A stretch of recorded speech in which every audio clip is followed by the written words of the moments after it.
Welcome to the Win, Make, Give podcast. Chad Himes here and Bob Stewart over there. Bob, how you doing today?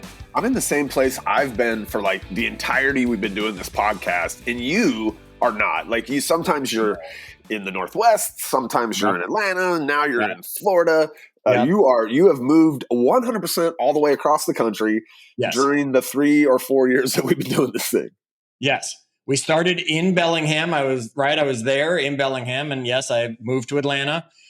Moved now to Florida, and I anticipate the Win, Make, Give podcast, Bob, will still be going, and there'll be at least one more move for me. I mean, the last episode we did, you hadn't hung your tonal yet, and here we are again, a whole episode later, tonal's still not hung. What's going on, man? Kind of. I love that you do that, Bob Stewart. As you know, we record a few usually when we get a guest and another. So. For the world, yes, it might be a week or two since you heard our. Heck, you might hear this episode before you even hear that other one. For us, it's a half hour. The tonal will be up by next week, assuming the installation guys show up on Friday this week like they're supposed to.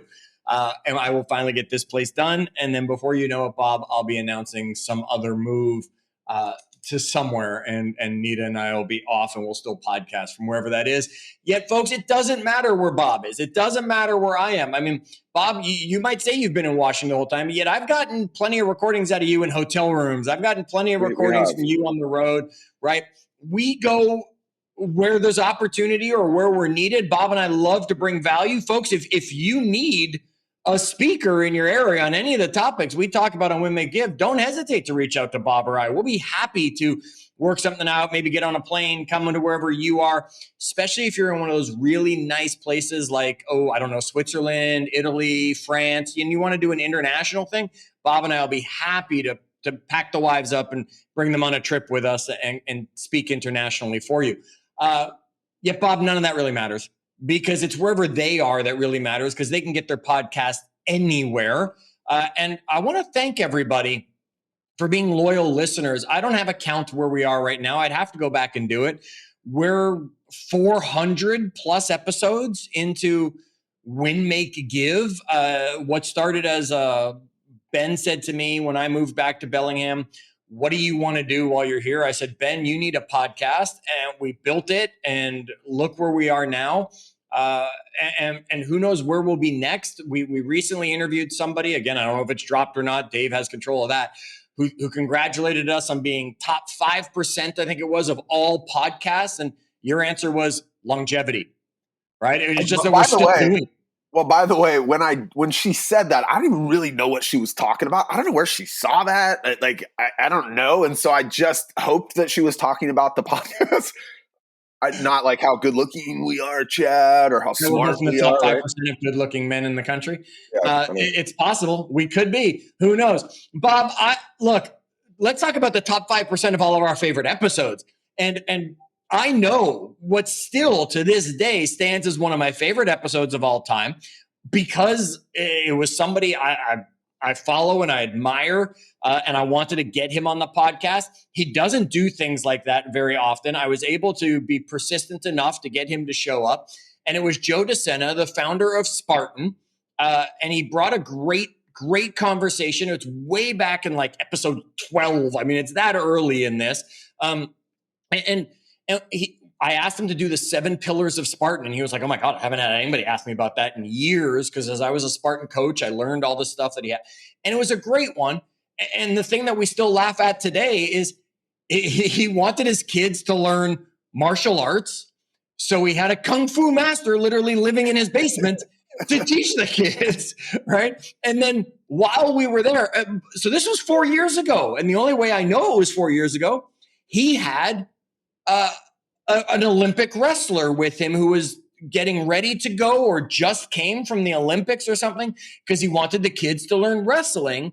And now here we are again. The Summer Olympics have just finished not too long ago, depending on when this drops. So we've been doing this at least 4 years, Olympic to Olympic. Yeah, here we are. It was a fun episode. I know we had plenty of laughs in it. Wait, why are you bringing that episode up again? I still follow Joe, and he posted this on Instagram. I don't remember how long ago it was. And I took a screenshot of it and I said, Bob, here's an episode, right? Because Would you agree that the term emotional intelligence is maybe one of the top 5 overused phrases right now? Sure. Like everything's well, you got to improve your emotional intelligence. It's all about your emotional intelligence. And I'm not mocking emotional Yeah, intelligence. because we've done the episodes. Like, go back. Yeah. There's lots of episodes in our archives We've about had emotional guests intelligence. who, when they come to us, it's like, what are you going to talk about? Emotional intelligence. What are you going to emotional intelligence, right? It's just one of those buzzword things that, okay, he posted a list of things that will help maximize your social intelligence. I like that.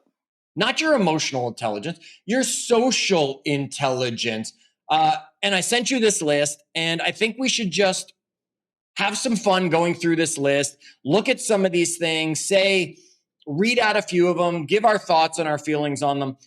We don't necessarily have to cover all of them. It wasn't a short list of like 2 or 3 things. Yet the first one that jumps off the page at me, and we've heard this before, and it's attributed to Warren Buffett for the quote, right? And it's praise publicly, criticize privately.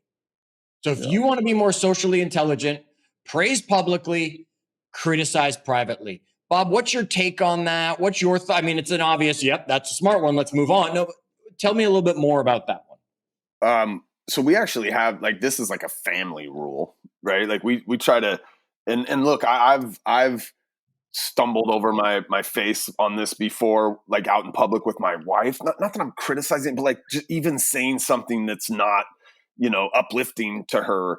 And she like one time pulled me aside and was like, "Why do you do that? Like you embarrassed me, right? Like you." And I don't know, like in my head, I'm like, "Oh well, it just." This is a good one. We try to practice this with our kids, right? We try to definitely with your spouse, but you have employees. This is a big one, Chad, around employees, right? Like you Absolutely. can really wreck somebody's self-confidence by publicly criticizing them, Yeah. even in a small group, but especially in a small group, because a small group at work would tend to be the colleagues that they work with, right? So I mean, this one to me is it's obvious. I think all of us go, yeah, for sure. It's not how we always operate though, but it should be. Absolutely. I mean, you want social intelligence, operate, right? Keep this in mind. Uh, I'm laughing over here as you're saying it, right? I'm laughing quietly. That's why the audience doesn't know I'm laughing. And it's not because I'm laughing at you because you put your foot in your mouth in front of your wife. I don't know how many episodes we've done where I'll say something about Nita or you'll say something about your wife. And it's like, okay, we're married to the same woman, right? When it comes down to a certain thing, most things about these two. One of Nita's most used phrases with me is, you do you know you embarrassed me when you said, right? I mean, so I'm just sitting here laughing going, yeah, I need to practice this one a little bit more myself. I know it's one that everybody says, oh yeah, absolutely. Yet I'm betting most people don't let this one sit in their head regularly because I do the same thing you do. And sometimes, we say that dumb thing, which isn't the praise publicly. So praise publicly, criticize privately, attributed to Mr. Warren Buffett that made this list. Bob, pick one on the list. Let's I'm going talk to about this one because so normalize. I don't know anything about that yet as a successful answer. And I don't know if it's the internet that's like exacerbated this. Everybody thinks they know everything or feels like they have to have an opinion on Yes. everything. And here's what and I've fallen guilty to this, Chad, right? Back in the SEO days, right? When people hold you up as an expert on something, then you begin to believe wrongly that you need to have an opinion or an answer for most things. And especially in that field of expertise or the edges of that field of expertise. And I think it's okay to say, you know what? I don't know. And I like the way that it's phrased here. I don't know anything about that yet, kind of as an indication that maybe I want to go learn up a little bit. But Yep. I think it's okay to say that. You don't Yeah. have to know everything or have an opinion on everything. And everybody, you're right. I mean, I don't want to say everybody does because then there's my opinion on that, right? That everybody does. Lots of people do that they have an opinion or feel they need to have an opinion on everything. And yes, to be socially intelligent, Bob, that's absolutely a great one to be able to say, I just don't know anything about that yet. Folks, I don't know when this drops, yet I'm going to go out on a limb and guess it's going to drop closer to the election. Can everybody please practice this sentence? Can everybody please practice a sentence of I don't know anything about that yet before you have your opinion? I love this one that he's got on the list here. Pretend everyone was sent to teach you something. Right? We've all heard the expression, Bob, people are in your life for a reason or a season or something like that. I'm probably getting that one wrong. Someone has an opinion on what I just said, I'm sure. That people come into our, if you can pretend that everyone was sent to teach you something, you'll listen, you'll pay attention, you'll be more observant, you'll ask better questions. You'll ask better questions. Great point, right? Pretend that everyone was sent to teach you something, because there is no way you go through a day and don't learn something. Even if it's from the 10-year-old that came into your world that you learned patience from or kindness from when he shared his candy or whatever with you. If you can pretend, you'll see everybody differently, that they're all just attempting to teach you something. I love that. That's a really good one. Pretend everyone was sent to teach you something. I'm going to go with maybe the Dale Carnegie route here. And on the list, Chad, it's number 5. It's a person's favorite sound is their name, so remember it. And I'm going to go to that one because I've always told myself I'm not very good with names. Yes. Cop out, probably, right? But man, there's a lot of power in using people's names. I know this because in a past life, and I haven't done these. Well, there hasn't been as many of these since COVID, but I used to be on the the trade show circuit, Chad, right, where you'd be out in this booth and it's the conference and people. Probably the best tactic would be to look at somebody's name tag as they were approaching and then just say their name as Chad, and I could get people to stop and be like, they'd point at you like, wait, do I know you? Right? Totally. But it's a great way to draw somebody in is to remember their name, or in my case, to hack using their name. Absolutely. People like to hear their name.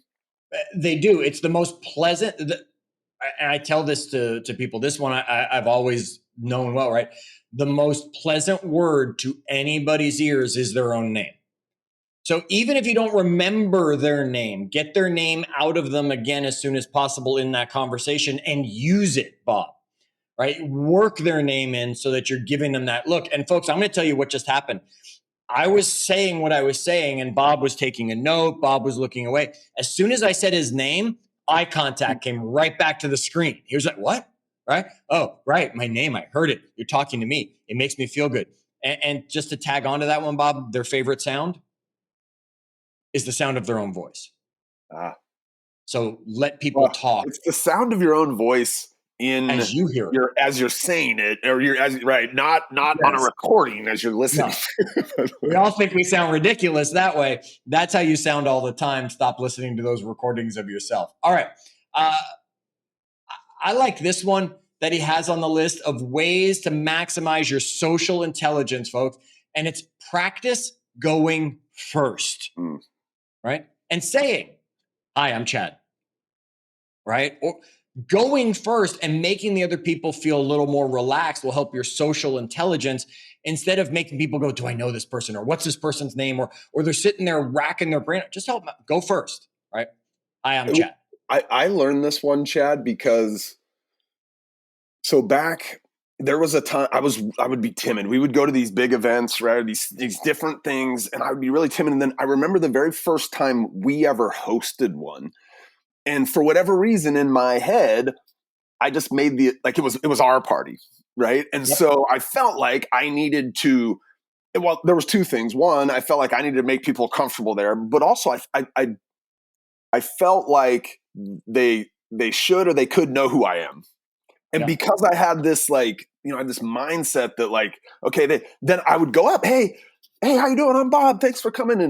And it led me to understand, though, later when we would be at an event that wasn't ours, that acting that way would still create those connections, right? And people would still want to talk to me, even though it wasn't my event. And that really, and it was just really a function of going first, right? Yes. Absolutely. Right. It's put people at ease when you go first. Yeah, for sure. For All sure. right. Next, Bob. Um, I mean, I maybe this is an extension of that one, but loneliness is a silent pandemic. Assume people want to meet you, and Yes. that can be, you know, that's a mindset. You can decide, oh, I don't have anything worth anybody meeting me for, or wanting to meet me, or you could just decide, you know what, I think these people would want to meet me. Sure. Bob, tell me something awesome about yourself. Right? I'm just putting you on the spot. Tell me something really cool about Bob Stewart that you've done or you're doing or that just something that's awesome about you. Oh, I've been toiling away in the same industry for 23 years. I think that's pretty awesome. Like, not There a you lot of go. people People these want to days are meet doing someone like that. Right. People want to meet someone who's been doing it for 23 years, right? I look at people who I know who've been married for, you know, 25, 30 years. That's not as popular as it once was, right? So people want to meet that. Now, if you merge a few of these together, right, very quickly, and you say, okay, loneliness is a silent pandemic that you just said, assume people want to meet you. If you also then roll into that, pretend everyone was sent to teach you something, and then you roll into that, go first and remember their name. Now all of a sudden you're coming in and you're going, hi, I'm Chad. It's good to see you, Bob. I know you want to meet me, right? In my head, I'm saying that part. And I know you've got something to teach me. So here you go. It's going to become so much easier. My social intelligence just went through the roof. People are like, damn, he's nice. He's friendly. He's considerate, right? And then here's the one I'm going to add to it, that every dog has its day. Have you heard that? Every dog has its day. I have. Here's why. Because dogs are friendly. That's what he says, right? Every You're dog saying has I its should just go day. around and I should hump legs and Well, maybe not that far, people's right? Those hands? dogs No, aren't no, the. okay. Nobody really likes the dog that immediately jumps up and starts humping your leg. Yet, when was that? I mean, unless you're not a dog person. I mean, I'm out running around, walking around in my community that I'm in now, and I can't help yet stop for a dog. Right? They're friendly. They're just wagging their tail. Their tongue comes out. They just want to greet you and love you and be nice to you. Okay, and because of that, every dog has his day. They're taken care of. They're treated well. They're loved. Usually, it's because they're friendly. So, folks, be friendly. There's no reason not to be, because you don't know anything about that yet. So you don't have to get into some polarizing argument with people. Just be friendly. Give me another one, I'm gonna Bob. go. I'm gonna. I mean, I'm going down that. This is a continuation. I mean, maybe all of these are intertwined in These some way. Some of all them are a are, little bit right? further out, but on this core of like meeting people and um, make people feel important with the SHR method, which is seen, heard, remembered. Yes. Um, Gosh, Chad, we get a chance to meet a lot of people, and some of them, they might be listeners of the Win Make Give podcast. They might be in our professional world, and um, I, I I can't always remember everybody, but one of the things that I never do anymore. I used to do it. I would, hey, how's it going? Nice to meet you, and they would say, oh, I know you meet a lot of people, so you probably don't remember. We met last time, right? And so I don't do that anymore. Anytime I see somebody and they introduce themselves, Chad, I say, hey, nice to see you. It it's a small thing, but if I can at least make them feel like I remember, right? Hey, nice to see you. Even if I don't remember, Yep. but I definitely don't want them to feel like I don't remember. Correct. Right? I It's a great definitely point. don't want to say, hey, nice to meet you, because I've been burned on that multiple times where they'll say, no, we already met. So, in a perfect world, it's seen. Hey, Chad, how you doing? Heard, Yep. what's going on? Listen, listen, listen. Yep. Remember, right? And hey, good to see you again. Or Al, you know what? Oh yeah, you came to Win Make Give last time, right? Um, How'd that walk across Texas go? Right? How did that, right? Remembering something that they were talking about or that they've done or that they've spoken with you about, so that you have that they're seen, they've been heard, or you're hearing now, and they're remembered because you can even refer back to something one point. if I know I'm on the verge of meeting somebody who I've met before, I'm going to see them again. I will often go just hit the socials really quick. Yeah, just hit the socials really quick. Give me Yeah. something to use. Right? Oh my gosh, how did it go at the graduation? Or right, just to let them know that I'm seeing them out there. Right? I'm hearing what they're up to. I'm remembering those things. Yep. Look, our brains don't remember everything, right? But we can be purposeful about, especially if we know we're going into a meeting, a conversation, or an engagement with somebody. Perfect. All right, Bob, next. I've got to discover blind spots. You must build an inner circle that will give you honest feedback. And how many people, sadly, surround themselves with yes men? And I don't mean that in some sexual way, right? Yes, women, whatever you want to call, right? It's the term, right? People who just don't give you honest feedback, right? There are people I don't even talk to regularly. Like I'll say Ben. I don't speak to Ben on some daily basis or even some weekly basis, yet he's built that inner circle, right? That'll allow me to say, hey, I'm the outsider on this inner circle, and none of you are seeing that you're doing this, right? And being able to give honest feedback and not feel that I'm going to get my nose punched, I'm going to get thrown out of the world, right? Whatever it is, you've got to make sure it's honest feedback from people that can help you see things. It's, again, these won't drop for a while, but Chad, we're 2 days removed from probably, in my lifetime, I can't remember a place or a time where somebody should have given somebody more honest feedback. You see the Olympics lady, the Australian breakdancer? The kangaroo hop?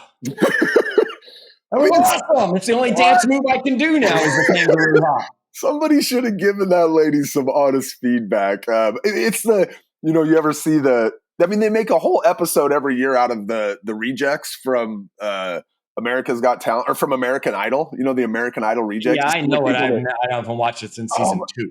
Yeah, but God, when they awarded it to the wrong guy because Clay should have won in season 2, and they gave it to the other guy because Clay already would have had a record contract deal. So it didn't make. I said this is rigged. I'm out. They gave it to Ruben. Is that Ruben? That's who it was. Very good. Yes, and then Ruben's voice was shot 6 months later. I know it because I was on a tour and we were following him. All right, Bob, give me one more, then I'll run through the recap and add the last one that I have waiting, assuming it's not the one you're about to pick. Ooh, this is now it's a game. I got to try to figure out which one in here was Chad going to use. Because we're definitely leaving some of these off the list, right? Yes, we don't need to go through every one of these. We just want to give everybody a great list of ways to be more socially intelligent. I don't know. Great leaders create more leaders, not followers. Did I get you? You got it, Bob Stewart. It was one of the two I was going to go with. Yes. So talk about the power of that, right? Since you picked that one, obviously leaders shouldn't create followers. They should create leaders. How does that show up? How does that play? How's that going to help me with my social intelligence? To me, I think we all want to be involved in something that's growth minded.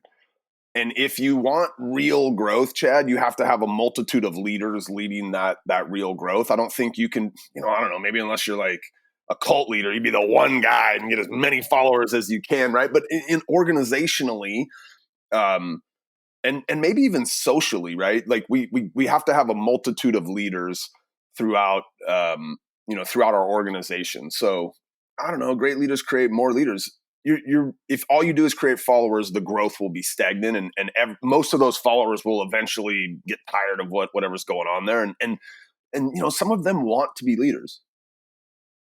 Absolutely, and followers will end up following someone else at some point. Yeah. So if you can turn those followers into leaders, they'll always follow you as a leader, and then they'll bring their followers along, and now all of a sudden, right? And I'm not even going to get into either side of it. I'm just going to look, when the election stuff starts, we have 10 people who throw their names in the hat that they want to represent the Democrats or the Republicans, right? And then what ends up happening is this person says, well, I'm not going to win, yet I'm going to give my support to this one delegate.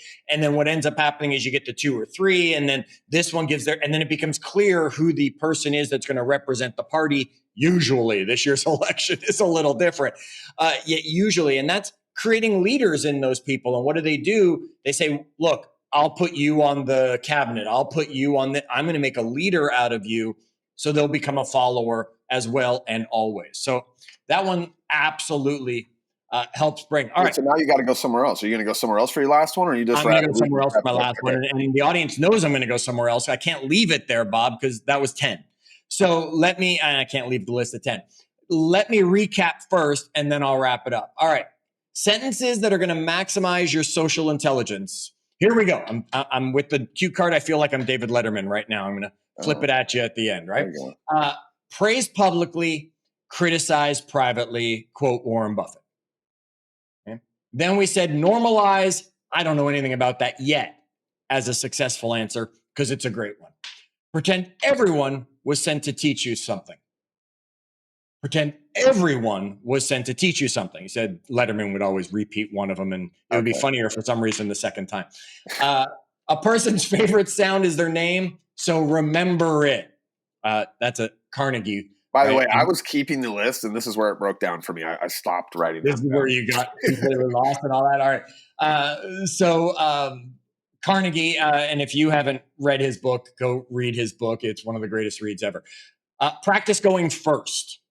That will help make other people feel more comfortable. Loneliness is a silent pandemic. Assume people want to meet you. Okay. Every dog has its day because dogs are friendly. So be friendly. Make people feel important with the SHR method, seen, heard, remembered. To discover blind spots, build an inner circle that will give you honest feedback. Great leaders create more leaders, not followers, quote Roy Bennett. And Bob, the number one sentence that will maximize your social intelligence is, I had it and I just lost it off my list. So let me do that one more time as I set that up, right? The number one sentence that will maximize your social intelligence. Where did you go? Number 8? Are we going to go to number 8? No, I was not going to number 8. Okay. I was going with number 12 here, which is build the habit of responding with yes and, because it will always advance other ideas. Folks, there you go. Respond with yes and. So when I say, Bob, you want to do another episode? Bob's answer should be? Yes, and you make sure to send me what you want to talk about. There you go. Perfect. Love it. Folks, yes and will get you far. It's one of the first lessons you actually learn in improv theater. That say yes and, because it will always keep a scene going. It will always keep an idea going. It will always make those other people feel that you're acknowledging and growing with them. And that's what we do here at the Win, Make, Give podcast. We grow with you. So we hope you'll continue to join us in these conversations. Make sure you subscribe. Make sure you're sharing this episode with others. Bring people to the fold. Bob and I will keep doing them as long as you keep listening. And until our next episode, do good.